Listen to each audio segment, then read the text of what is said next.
Hi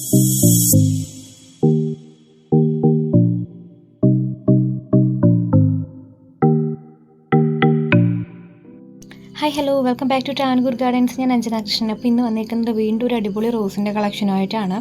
ഓരോ ദിവസവും പുതിയ പുതിയ റോസസ് ഇങ്ങനെ വിരിഞ്ഞുകൊണ്ടിരിക്കുമ്പോൾ എനിക്കത് പിന്നെ സെയിൽ പോസ്റ്റായിട്ട് അപ്ലോഡ് ചെയ്യാതിരിക്കാൻ വേറെ മാർഗ്ഗമൊന്നുമില്ല. എനിക്ക് നെക്സ്റ്റ് മന്ത് തേർഡിനാ മാരേജ് എന്ന് പറഞ്ഞപ്പോൾ അതിനു മുമ്പ് ഈ റോസ് എല്ലാം ഇവിടെ നിന്ന് ഒരുവിധമെങ്കിലും മാറ്റിയാൽ മാത്രമേ ഇനി ഇല്ലാന്നുണ്ടെങ്കിൽ ഇനി പുതിയ വീട്ടിലോട്ട് ഷിഫ്റ്റ് ചെയ്യണം, അങ്ങനെ കാര്യങ്ങളൊക്കെ ഉണ്ട്. അതൊക്കെ ഇച്ചിരി പാടല്ലേ, അത്രയും നാളിവിടെ കെയർ ചെയ്യുക, അതിനൊക്കെ ബുദ്ധിമുട്ടാണ്. അപ്പോൾ അത് ഫസ്റ്റ് വന്നേക്കുന്നത് ഈ ഒരു കരിഷ്മ റോസ് എന്നുള്ള റേറ്റ് ആണ്. ഇപ്പോൾ ഓരോ ഫ്ലവറും ഈ ഒരു ക്യാമറയിൽ ഓരോ രീതിക്കാണ് കാണുന്നത്. ഇത് ആക്ച്വലി നമ്മൾ ഡയറക്റ്റ് കാണുമ്പോൾ ഏകദേശം ഈ ഒരു കളർ പോലെ ഇരിക്കും. നമ്മുടെ തീജോല അതിൻ്റെ ഒരു കളർ കോമ്പിനേഷനാണ് ഈ ഒരു റോസ്. ഒരുപാട് വലിയ പൂക്കളല്ല, തീരെയും ചെറിയ പൂക്കളല്ല, അങ്ങനെ ഒരു ടൈപ്പാണ്. ഇതിൻ്റെ നാടൻ ബഡ്ഡിങ് ആയിട്ടുള്ള പ്ലാന്റ്സ് ആണ്. നമുക്ക് പ്രത്യേകം ഐഡൻറ്റിഫൈ ചെയ്യാൻ പറ്റുന്ന അതിൻ്റെ ഒരു ലീഫും കാര്യങ്ങളൊക്കെ നിങ്ങൾക്ക് നോക്കുമ്പോൾ അറിയാൻ പറ്റും. ഒരു റെഡ് കളർ തണ്ടും അതുപോലെ തന്നെ റെഡും ഗ്രീനും ചേർന്നൊരു ലീഫുമാണ് ഇതിന് വരുന്നത്. ഇതാണ് കളറ്. നല്ല ഭംഗിയുള്ളൊരു മിനിയേച്ചറല്ല, മിനിയേച്ചറിനേക്കാളും കുറച്ചുകൂടെ വലിയ ഒരു പൂക്കളാണ്. പിന്നെ ആ ഒരു കളർ എന്ന് പറഞ്ഞാൽ വളരെ അട്രാക്റ്റീവ് ആയിട്ടുള്ള കളറാണ് കേട്ടോ. ഇത് വന്നിട്ട് ബോണിക്ക റോസാണ്. ബോണിക്കയുടെയും നല്ല ഹെൽത്തി ആയിട്ടുള്ള ഓൺ റൂട്ടഡ് ആയിട്ടുള്ള പ്ലാന്റ്സ് ആയിരുന്നു. ഒരുപാട് പേര് ചോദിച്ചു ബോണിക്കയുടെ അത് വലിയ തൈകൾ അവൈലബിൾ ആണോ എന്നുള്ളത്. വലിയ തൈകൾ ഞാൻ അവൈലബിൾ ആകുമ്പോൾ വീഡിയോ ഇടാമെന്ന് പറഞ്ഞിട്ടുണ്ടായിരുന്നു. അതുപോലെ തന്നെ മുമ്പുണ്ടായിരുന്നത് ചെറിയ തൈകളായിരുന്നു. ചെറിയ തൈകൾ എന്ന് പറയുമ്പോൾ 1-2 ബ്രാഞ്ചസും, അതും ഹൈറ്റ് കുറവായിരുന്നു. പ്ലാന്റ് ബുഷിയാണ്, പക്ഷേ ഹൈറ്റ് കുറവുണ്ടായിരുന്നതാണ്.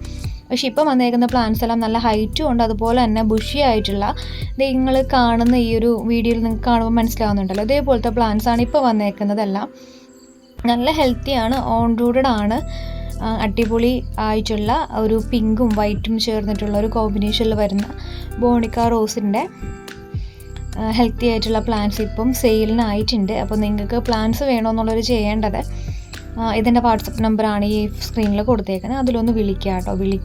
വിളിക്കണ്ട, നിങ്ങളൊന്ന് മെസ്സേജ് ഇട്ടാൽ മതി. കാരണം ഞാനിപ്പോൾ പർച്ചേസോ അല്ലാന്നുണ്ടെങ്കിൽ പുറത്തൊക്കെ ആണെന്നുണ്ടെങ്കിൽ എന്തെങ്കിലും കാര്യങ്ങളൊക്കെ ആയിട്ട് പുറത്ത് നിൽക്കുകയാണെന്നുണ്ടെങ്കിൽ ചിലപ്പോൾ നിങ്ങളുടെ കോൾ അറ്റൻഡ് ചെയ്യാൻ പറ്റില്ല. അതുകൊണ്ടാണ് മെസ്സേജ് ഇട്ടാൽ മതി എന്ന് പറയുന്നത്. പിന്നെ ഇത് ഈ ഒരു റോസാണ്. ഇതിന് ഒരു തൈ മാത്രമേ ഇപ്പോൾ ഉള്ളൂ കേട്ടോ, ആകെ ഒരൊറ്റ പ്ലാന്റേ ഉള്ളൂ. അപ്പോൾ 2-3 പേരെൻ്റെ അടുത്തത് വേണമെന്ന് പറഞ്ഞിട്ടുണ്ടായിരുന്നു. ഞാൻ അവരുടെ ചാറ്റ് നോക്കാൻ വേണ്ടിയിട്ട് നോക്കി, മാക്സിമം ചാറ്റ് എടുക്കാൻ വേണ്ടിയിട്ട് നോക്കി, പക്ഷെ കിട്ടുന്നില്ല. ഓൾറെഡി വേണമെന്ന് പറഞ്ഞ കുറച്ച് പേർക്കൊക്കെ ഞാൻ മുമ്പ് റോസ് അയച്ച് തന്നിട്ടുണ്ടായിരുന്നു. അപ്പോൾ ഇനി ആരൊക്കെയാണ് പറഞ്ഞതെന്നുള്ളത് എനിക്ക് ഓർമ്മ കിട്ടുന്നില്ല കേട്ടോ. അതുകൊണ്ടാണ് പിന്നെ ഞാൻ വീഡിയോ ആയിട്ട് തന്നെ അപ്ലോഡ് ചെയ്യാമെന്ന് കരുതിയത്. ആകെ ഒരൊറ്റ പ്ലാന്റേ ഉള്ളൂ. അപ്പോൾ ഫസ്റ്റ് വരുന്നവർക്കായിരിക്കും ഈ ഒരു പ്ലാന്റ് തരുന്നത് കേട്ടോ. ഇത് ടൈഗർ റോസാണ്. നമ്മുടെ ഒരു ഒരു മെറൂണും വൈറ്റും യെല്ലോയും കൂടെ മിക്സ് ആയിട്ട്. ഇതൊരു ബ്ലാക്ക് റോസാണ്. ബ്ലാക്ക് റോസിന് മുമ്പ് ഇട്ടിട്ടുണ്ടായിരുന്നു നമ്മുടെ സാധാരണ റോസ്. ഇതൊരു സ്ക്വയർ ടൈപ്പ് വരുന്ന റോസാണ് കേട്ടോ. പിന്നെ ഈ ഒരു റോസ് എന്ന് പറയുന്നത് ബട്ടൺ റോസിൻ്റെ റെഡ് ബട്ടൺ റോസാണ്. പക്ഷേ ഈ ഒരു ഫ്ലവർ ഇടാൻ കാരണം ഇന്ന് രാവിലെ ഫ്ലവർ ആയപ്പോൾ ഒരെണ്ണത്തിൽ ഒരു പകുതി വന്നിട്ടൊരു ഓറഞ്ച് ഷെയ്ഡ്. അപ്പോൾ അത് നിങ്ങൾക്ക് ഈ വീഡിയോയ്ക്കകത്ത് മനസ്സിലാവുന്നുണ്ടോയെന്ന് അറിയില്ല, ജസ്റ്റ് ഒന്ന് നോക്കിയാൽ മനസ്സിലാവും. പകുതി റെഡും പകുതി ഒരു ഡാർക്ക് ഒരു ഓറഞ്ച് ആയിരുന്നു കേട്ടോ. നല്ല രസം ഉണ്ടായിരുന്നു അത് കാണാനായിട്ട്. ബാക്കിയുള്ള ഫ്ലവർ നോക്കുമ്പോൾ ഫുള്ള് റെഡ് തന്നെയാണ്. ഇത് നിങ്ങൾക്ക് സ്പെഷ്യാലിറ്റി ഒന്നും തോന്നുന്നുണ്ടാവില്ല, ഫുള്ള് റെഡാണ്. പക്ഷേ ഈ ഒരു ഫ്ലവർ എന്തോ ഭയങ്കര അട്രാക്റ്റീവ് ആയിരുന്നു കേട്ടോ. പിന്നെ അടുത്തത് റോസ് ഈ ഒരു റോസാണ്. ഒരു പിങ്കും വൈറ്റും കോമ്പിനേഷനിൽ വരുന്നത്. മുമ്പ് സെയിൽ പോസ്റ്റ് ഇട്ടപ്പോൾ ഏകദേശം ഒരു 5 തൈകൾ എന്തോ ഉണ്ടായിരുന്നുള്ളൂ. അപ്പോൾ അത് അവൈലബിൾ ആകുമ്പോൾ പറയണേന്ന് പറഞ്ഞിട്ടുണ്ടായിരുന്നു. അപ്പോൾ ഈ ഒരു റോസ് ഇപ്പം ഒരൊറ്റ ഫ്ലവറേ വിരിഞ്ഞിട്ടുള്ളൂ കേട്ടോ. റോസ് ഇപ്പോൾ ഇതിൻ്റെ ഇടയിലൊക്കെ ഉണ്ടാവും, ബഡ് വിരിയുന്നതേ ഉള്ളൂ കേട്ടോ. എല്ലാം വിരിഞ്ഞിട്ടില്ല, വിരിഞ്ഞുകൊണ്ടിരിക്കുന്നതേ ഉള്ളൂ. അപ്പോൾ വിരിയുന്നതിനനുസരിച്ചിട്ടാണ് ഞാൻ 2-3 ദിവസം വീഡിയോ എടുത്തിട്ട് അപ്ലോഡ് ചെയ്യുന്നത് കേട്ടോ. അപ്പോൾ ഈ ഒരു പിങ്കും വൈറ്റും ആയിട്ടുള്ള ഈ ഒരു റോസിൻ്റെയും ഹെൽത്തി ആയിട്ടുള്ള ഒറ്റ പ്ലാന്റ് അവൈലബിൾ ആയിട്ടുള്ളൂ. അപ്പോൾ നിങ്ങൾ മാക്സിമം പ്ലാന്റ്സ് വേണ്ടവർ എന്ത് ചെയ്യുക, കോൺടാക്ട് ചെയ്യുക. കാരണം ഇനിയിപ്പോൾ എന്തായാലും പുതിയ ലോഡും കാര്യങ്ങളൊന്നും വരത്തില്ല. അതിനിപ്പോൾ എന്തായാലും ഒരു 1 മന്ത് കഴിഞ്ഞിട്ടൊക്കെ ഉണ്ടാവുള്ളൂ കേട്ടോ. ബോണിക്ക റോസാണ് നേരത്തെ കാണിച്ചിട്ടുണ്ടായിരുന്നത്. ഇതുപോലെയും വിരിയാറുണ്ട്. അത് ഓരോ ടൈം അനുസരിച്ചിട്ടാണെന്ന് തോന്നുന്നു. ചില സമയത്ത് നല്ലൊരു പിങ്ക് ഷെയ്ഡിൽ വിരിയും, ചിലപ്പോൾ ഒരു പിങ്കും വൈറ്റും കോമ്പിനേഷനിൽ വിരിയും. ഇതുപോലെ ബഞ്ചസായിട്ട് തന്നെ പൂക്കൾ ഉണ്ടാകുന്നൊരു ടൈപ്പാണ്. ഇത്തിരി നല്ല ഹെൽത്തി ആയിട്ടുള്ള പ്ലാന്റ് എന്നാണ് നിങ്ങൾക്ക് തരുന്നത്. നിങ്ങൾക്ക് ഇതിൻ്റെ ബ്രാഞ്ച് കട്ട് ചെയ്തിട്ട് മാറ്റി വെച്ച് കഴിഞ്ഞാൽ നിങ്ങൾക്ക് എന്ത് ചെയ്യും, പുതിയ പ്ലാന്റ്സ് ആക്കി എടുക്കാൻ പറ്റും. അതുപോലെ തന്നെ കൊറിയർ കിട്ടുമ്പോൾ നിങ്ങൾ ശ്രദ്ധിക്കേണ്ട കാര്യം, പ്ലാന്റ്സ് അതിൻ്റെ മണ്ണിളക്കാതെ അതുപോലെ തന്നെ നിങ്ങൾ പോട്ട് ചെയ്യുക. പിന്നെ നമ്മുടെ കാലാവസ്ഥ ഇപ്പം നിങ്ങൾക്ക് എല്ലാവർക്കും അറിയാമായിരിക്കും, നല്ല വേനൽക്കാലമാണ്, നല്ല ചൂടാണ്. അതുപോലെ തന്നെ നല്ല തീ പൊള്ളുന്ന വെയിലാണ്, നമുക്ക് പോലും ഇറങ്ങി പുറത്ത് നിൽക്കാൻ പറ്റാത്തൊരവസ്ഥയാണ്.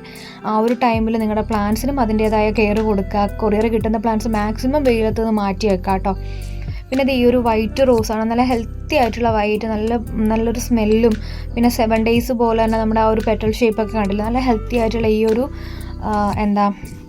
വൈറ്റ് റോസിൻ്റെയും നല്ല ബുഷിയും അതുപോലെ തന്നെ അത്യാവശ്യം ഹൈറ്റും ഒക്കെ ഉള്ളൊരു പ്ലാന്റാണ് ഇപ്പം അവൈലബിൾ ആയിട്ടുള്ളത്.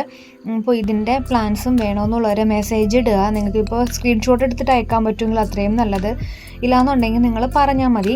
പിന്നെ ഇത് ചന്ദന റോസാണ്. ചന്ദന റോസും നാടൻ ബഡ്ഡിങ് ആയിട്ടുള്ള ചന്ദന റോസാണ്. ഇതിൻ്റെയും നല്ല പ്ലാന്റ്സ് ആണ് ഇപ്പോൾ അവൈലബിൾ ആയിട്ടുള്ളത് കേട്ടോ. നല്ലൊരു ചന്ദന കളറും വൈറ്റും റെഡും ഒക്കെ കളക്ട് ചെയ്യാനായിട്ട് ആഗ്രഹമുള്ളവർക്കും, പിന്നെ പുതിയ റോസ് ഗാർഡൻ സെറ്റ് ചെയ്യാനുള്ള ആഗ്രഹമൊക്കെ ഉള്ളവരുണ്ടാവുമല്ലോ, അപ്പോൾ അവർക്കൊക്കെ നല്ലൊരു ചോയ്സാണ് ഈ ഒരു റോസ് എന്ന് പറയുന്നത്. പിന്നെ ഇത് ഈ ഒരു റോസ്, ഇത് നമ്മുടെ കുടമുല്ല അല്ല, അടുക്കുമുല്ലയാണ്. നമ്മുടെ സാധാ മുല്ല എന്ന് പറയുമ്പോൾ ഒരൊറ്റ ലെയർ മാത്രമേ ഉണ്ടാവുള്ളൂ. ഇതിപ്പോൾ ഒരു 2-3 ലെയറുള്ള ഒരു അടുക്കുമുല്ലയാണ്. നമ്മൾ സാധാരണ കുടമുല്ല എന്ന് പറയാൻ പറ്റില്ല, കുറ്റിമുല്ലയുടെ തന്നെ ഒരു 2 ലെയറുള്ളൊരു അടുക്കുമുല്ലയാണ്. നല്ലൊരു ഫ്രാഗ്രൻസ് ആണ്. മുല്ലപ്പൂ എന്ന് പറയുമ്പോൾ നിങ്ങൾക്ക് അറിയാമായിരിക്കും, നല്ലൊരു ഫ്രാഗ്രൻ്റ് ആണ്. അതുപോലെ തന്നെ നല്ലൊരു ഫ്രാഗ്രൻസ് ഉള്ള ഒരു മുല്ലയാണ് അടുക്കുമുല്ല.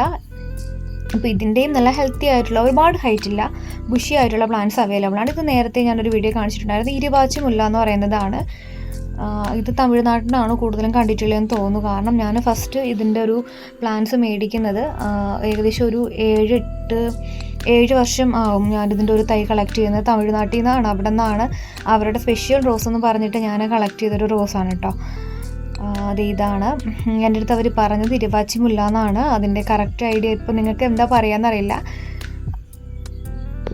പിന്നെ ഇത് കുറേ പേർക്ക് എനിക്ക് വിഷമമുള്ളൊരു കാര്യമാണ്. കഴിഞ്ഞ വട്ടവും എൻ്റെ അടുത്ത് ഈ പ്ലാന്റ്സ് ചോദിച്ചപ്പോൾ എനിക്ക് കൊടുക്കാൻ പറ്റിയിട്ടുണ്ടായിരുന്നില്ല. പ്ലാന്റ്സ് ഉണ്ടായിരുന്നു, പക്ഷേ അത് എൻ്റെ ഒരു അശ്രദ്ധ കാരണം ഇവിടെ വെള്ളത്തിൻ്റെ ഇഷ്യൂവും കാര്യങ്ങളൊക്കെ വന്നപ്പോൾ വെള്ളം കൊടുക്കാൻ പറ്റാണ്ട് കുറച്ച് പ്ലാന്റ്സൊക്കെ ഇങ്ങനെ ഒരു ഡാമേജ് പോലെ വന്നിട്ടുണ്ടായിരുന്നു. അപ്പോൾ 2 പേരെങ്ങാണ്ട് ഓർഡർ ചെയ്തിട്ട് എനിക്ക് ആ 2 പ്ലാന്റ്സ് അവർക്ക് കൊടുക്കാൻ പറ്റിയിട്ടില്ല. അതിനെ ഞാൻ പിന്നെ അതൊന്ന് ജസ്റ്റ് ഒന്ന് വാടി തുടങ്ങിയപ്പോൾ ഞാനതൊന്ന് കട്ട് ചെയ്ത് വേറെ റീപോർട്ട് ചെയ്യാണ് ഉണ്ടായത്. അപ്പോൾ ഇത് പുതുതായിട്ട് വന്നതാണ് കേട്ടോ.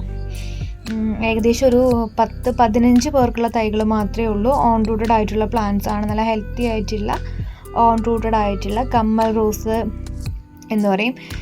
ബ്രിട്ടീഷ് റോസ്, കമ്മൽ റോസ് എന്ന് പറയാറുണ്ട്. പിന്നെ ഇതിന് വേറൊരു നെയിം കൂടെ ഉണ്ട്. നെയിം ഞാൻ ഓർമ്മ വരുമ്പോഴത്തേക്ക് ഞാൻ ടാഗ് ചെയ്തേക്കാം കേട്ടോ. ഇതിൻ്റെ പേര് വിട്ടുപോയി. കമ്മൽ റോസ് എന്നാണ് പറയുന്നത്. വലിപ്പം കുറവാണ്, നല്ല വെള്ള പൂക്കളാണ്, നക്ഷത്രങ്ങളെ പോലെ നിറയെ പൂക്കൾ തരുന്നൊരു വെറൈറ്റിയാണ്. നാടനാണ് കേട്ടോ, ഓൺ റൂട്ടഡ് ആണ്. നിങ്ങൾക്ക് ഇതിൻ്റെ തൈകൾ കട്ട് ചെയ്ത് വെച്ച് കഴിഞ്ഞാൽ പ്രൊപ്പഗേറ്റ് ചെയ്തെടുക്കാൻ പറ്റും.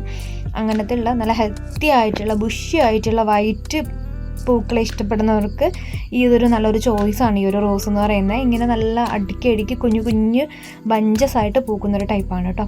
ഇതിൻ്റെ ഒരു 10-15 തൈകൾ മാത്രമേ ഇപ്പോൾ ഉള്ളൂ കേട്ടോ. അപ്പോൾ ഇതിൻ്റെയും തൈകൾ ഇപ്പോൾ കുറച്ച് പേർക്കൊക്കെ തരാനുള്ളതുള്ളൂ. അപ്പോൾ മാക്സിമം നിങ്ങൾ മെസ്സേജ് അയക്കുന്നവർക്കായിരിക്കും പ്രയോറിറ്റി തരുന്നത് കേട്ടോ. പിന്നെ ഇന്ന് വന്നതിൽ എനിക്ക് ഏറ്റവും ഇഷ്ടപ്പെട്ടൊരു റോസായിരുന്നു. എന്തോ ഒരു ഡിഫറൻസ് തോന്നിയിട്ട് ഞാൻ എൻ്റെ കളക്ഷനിലേക്ക് മാറ്റി വെച്ചൊരു റോസാണ് കേട്ടോ. അപ്പോൾ ഇതിൻ്റെ ഐഡിയ കാര്യങ്ങൾ ആർക്കെങ്കിലും അറിയാമെന്നുണ്ടെങ്കിൽ നിങ്ങളൊന്ന് ജസ്റ്റ് മെൻഷൻ ചെയ്തേക്കട്ടെ ഐഡിയ എന്താണെന്നുള്ളത്. എനിക്ക് ഒരുപാട് ഇഷ്ടപ്പെട്ടൊരു റോസാണ്. അതിൻ്റെ പെറ്റർ അറേഞ്ച്മെൻറ്റ് കൊണ്ട് എന്തോ മറ്റുള്ള റോസിൽ നിന്നും ഡിഫറെൻ്റ് ആയിട്ട് എനിക്ക് തോന്നി. അപ്പോൾ ഇതിൻ്റെ ഐഡിയയും കാര്യങ്ങളൊന്നും ഞാൻ നോക്കിയിട്ടില്ല. അപ്പോൾ എൻ്റെ പേഴ്സണൽ കളക്ഷനിലത്തേക്ക് വേണ്ടിയിട്ടാണ് ഞാനൊരു റോസ് പിന്നെ അത് നിങ്ങൾക്കൂടെ കാണിച്ചു തരണമെന്ന് തോന്നി അങ്ങനെ എടുത്തിട്ടതാണ് കേട്ടോ. അപ്പോൾ ഇന്നത്തെ വീഡിയോ ഇത്രയൊരു വീഡിയോ ഇഷ്ടപ്പെട്ടെങ്കിൽ ലൈക്ക് ചെയ്യുക, ഷെയർ ചെയ്യുക, സബ്സ്ക്രൈബ് ചെയ്യുക. താങ്ക്